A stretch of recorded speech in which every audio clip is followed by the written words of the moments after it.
মানবাধিকার কমিশনের সকল সদস্য খোলা চিঠি দিয়ে পদত্যাগ করেছে। এটা এই সরকারের জন্য লজ্জা। তারা স্পষ্ট করে বলে দিয়েছে যে ইন্টারিমের আমলে মানবাধিকার কমিশন নিয়ে যে অধ্যাদেশ, সেই অধ্যাদেশ বাতিল করার কারণেই তারা আসলে পদত্যাগ করেছে।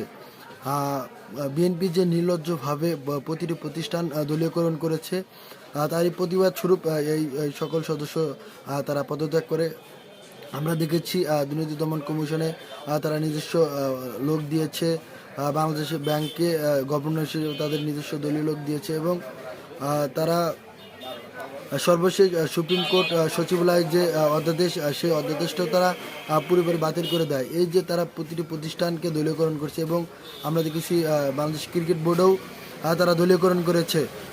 এই যে দলীয়করণের ঘৃণ্য প্রতিযোগিতা, এই প্রতিযোগিতায় জনাব তারেক রহমানকে পেছনে ফেলে দেবে এবং আগামীর বাংলাদেশে যে নেতৃত্ব, সেটা কলুষিত হবে। আমরা আশা করেছিলাম যে জুলাই অভ্যুত্থান পরবর্তী সময়ে